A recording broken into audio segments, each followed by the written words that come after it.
Anna for that gracious introduction, and Ma Lao Shi, thank you for that great panel. I want to say also, thank you for being such a great actor, and for all your great work for all these decades, from RoboCop to MacGyver to Rush Hour. I'm really looking forward to your new stuff. Looking forward to Mulan. As an Asian actor myself, you know, when you see the Asian actor come up on screen, you always get so excited. You're like, oh, Asian guy. And then if he sucks, you're like, no! It's like your guy just dropped the ball. But you're always so good on stage, so thank you, thank you. I'm actually very nervous today to be up here, partially because of the name, the US Asia Entertainment Summit. It's a pretty scary thing. When they invited me to speak here, I was like, no way. Because seriously, like in the news recently, people say the wrong thing at things like this, and their careers are over. This is the season of xenophobia, the high season, and the spouting whale gets harpooned. Even on college campuses in the United States, some of the top schools, they're calling us out. Spies trying to steal everyone's good ideas. And it's contagious. It's like these California wildflies, like one ember, and then boom, thousands of acres go up in flames. And one person says something, and then he gets destroyed. And then everybody else sees that, and they all get xenophobia too. So it's a bad disease. And I asked myself, Leehom, do you like your job? I said, yes, I do. Do you want to keep your job? Like, yes, I do.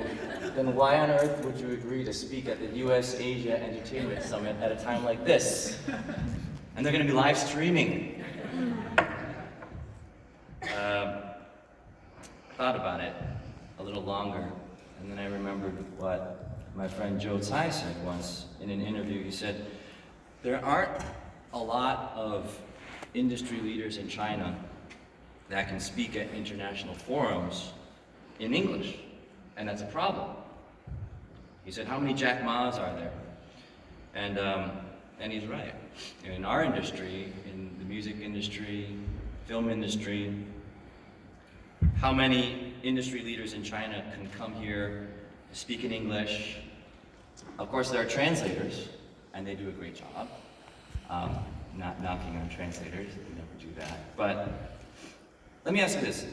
If anybody's ever gone to a Chinese restaurant in the United States and read the menu, you know that sometimes Chinese gets translated to English, and it's not exactly coming out right. We had some examples. I love these things. The Chinglish examples. We don't have the visual, but I'll read some of these case in points to you. By the swimming pool, there's a sign that says, 节约用水，文明你最美. In English, saving water, you are the best. And then right under that it says, 小便入池，文明你最美. Urinating into the pool, you are the best. Saving water, urinating in, oh no. Oh no. There's another one that I love, it's called, well, on the menu. 夫妻肺片. Famous dish, Chinese food. It's husband and wife lung sliced. And there's also the 杭儿酱丁, a famous tofu dish from Hangzhou. It's translated as hang small children sauce. And these are all perfect translations. Very accurate, very literal. And now we've all laughed at that, but actually, the other half of the joke is on you, because have you ever thought how well English translates into Chinese?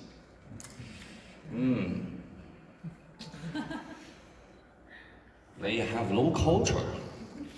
lot poetic and sometimes vulgar. You get what I'm saying? So I knew that Josai was right, and that I was screwed. I had to do this. But I thought, what am I going to do? What am I going to do? It dawned upon me that there was a simple solution. Say nothing that offends anyone. Say nothing controversial. Yes. At the same time, address the one thing that is the biggest problem, and I think that's the disease itself, xenophobia. The fear or hatred of the foreign, because that's really the problem. And I always say my big fat claim is that what we do, making music, making movies, telling stories, can fix that problem. And what's so special about pop culture? Well, I made the analogy once that China and the US are like roommates freshman year of college. Perfect strangers, and all of a sudden, living in the same room, sharing the same bathroom, shower. It's in the sharing, though, and the codependency or the yin-yang aspect of it all that gives us the potential for or the potential to become best friends. I remember one day I came back to my dorm room when I was in college. The door was locked. And there was a girl in the room. My roommate had brought his girlfriend back. And I was like, I could hear them in there. And I could have, banged down the door and said, come on guys, I got early class tomorrow morning, come out. But I just kind of went into the common room and took a nap on the sofa. The next thing I knew, my roommate was shaking me awake and he was so apologetic. I said, oh, thanks man. I didn't know one thing would lead to another and it would take so long. and he never been so nice to me before, right? He shook my hand. He's like, thank you, bro. How can I pay you back for this? And we helped each other out. And it was beautiful. And that's one of the reasons why we became such great friends. Let me ask you, for those of you in the crowd who are as old as I am, can you remember when there was no such thing as politically correct? You remember when PC just started? Well, before PC, those were good times, right? You could say whatever you want. You could run your mouth. No one would ever troll you on social media. No one would cancel you. Yeah, they're canceling people these days. You read about that? That's cold. But sometime in the 80s, I remember I was in junior high, one of my buddies was like, you can't say black anymore. I was like, you can't say black, really? Yeah, it's African American. I was like, okay, African American. Yeah, black is in PC. I'm like, PC, what's that? It's politically correct. Oh, all right. And then a few weeks later, he was like, you can't say Oriental anymore either. And I was like, what do you mean I can't say Oriental? I can't say Oriental? I've got an Oriental rug in my room. What am I going to do about that? He's like, I don't know what you're going to do about the rug. What do they call it? I still don't know, but Oriental's not PC anymore. No, politically correct. He's like, yeah. So if someone says Oriental, I'm supposed to be offended now, right? He's like, yeah. Okay. Got it. And that transition, do you guys all remember that? It was weird at first, but now it's kind of second nature, right? It's Asian American, African American, LGBTQ, all these terms now just kind of roll off the tongue, second nature now. But it's really because the country's getting bigger. And we start realizing that, yes, there are actually hundreds of millions of people living together and we have to be respectful. And what's happening now is that everything has gone global, right? Worldwide. So we have to be not just PC in the USA, PC in the PRC. You like that? How about this one? You also gotta be PC in the whole WORLD. Sorry. What a drag, though, right? I don't want to live in these times. But guess what? It's not as bad as you might think. Because I have this gift, this great gift, this privilege that a lot of people don't, which is I live in China. I'm Chinese, and I'm seen as a Chinese in China. And I grew up in America, and when I come here, I'm seen as an American, and I'm so lucky because I can go to the mountaintop and see the truth on both sides. And the people, their lives, their loves, their fears, their hopes, their dreams are pretty much the same. I read about these things. I read about these things, humanity, and I sing about it every night. And if it wasn't true, then I think people probably would not be listening to my songs, probably would not be coming to the concerts. So don't believe the hype that says we're so different from one another, trying to divide us. It's not true. It's not true. Some people say to me, "Not me, man, I'm a true artist. No one's gonna censor my work." I say, "Really?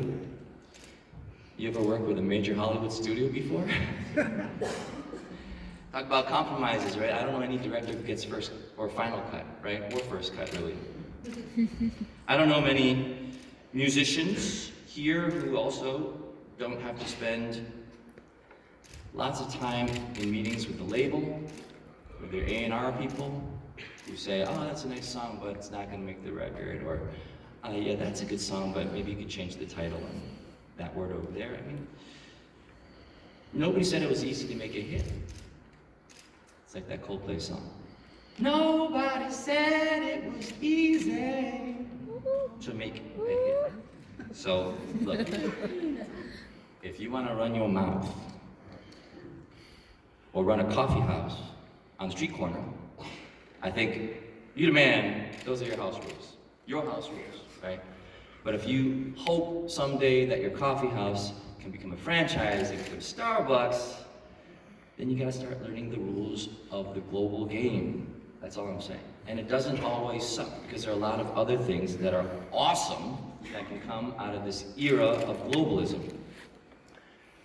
Let me put it this way. In our industry, we're all members of the entertainment industry, right? Some of us make movies, some of us make music. We're in LA, so I assume everybody's involved in this industry somehow.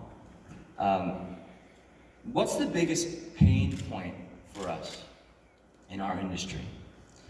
Well, I think it's the fact that 90% of movies lose money. Like that's rough. If you make a stinker, then your next film doesn't get made. If you make 2 bombs in a row, that's a lot of pain. But simple math, the annual box office in the United States is $10 billion. The annual box office in China is also $10 billion. So, double dip box offices, and you double your chances of recouping.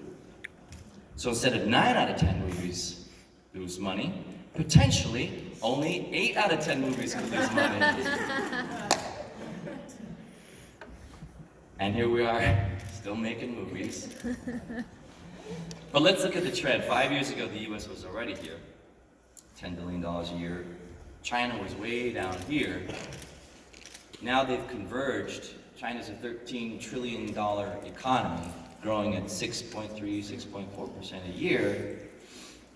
So I think it's safe to say with $800 billion of wealth being created every year, like the size of an Amazon or an Apple or a Google, every year, that much wealth is created in the country. I think it's fair to say that China's influence in US filmmaking is here to stay. So co-productions like The Meg, or these tentpoles like The Avengers that keep getting made more and more and more of, it's because they are double dipping and they are crushing it.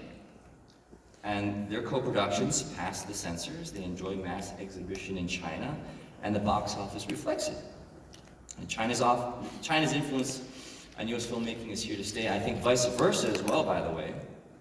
Hollywood will influence Chinese films more and more in the future too, because as China grows, its middle class grows from 300 million to 400 million, 500 million. Chinese filmmakers will also have to cater their tastes to global audiences too. And I'm not saying this is good or bad. This is just the way it's going to be, because you have to grow.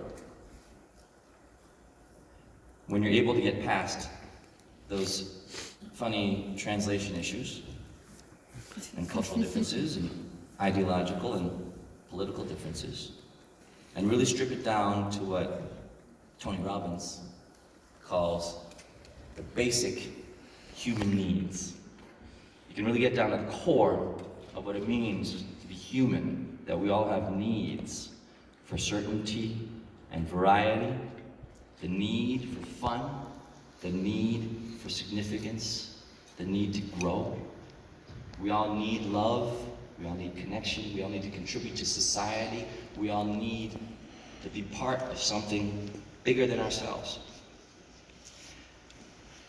And if we can recognize and honor these common needs in other human beings who might not necessarily agree with us in every single data point, 5,000 data points in Cambridge Analytica, that's a lot.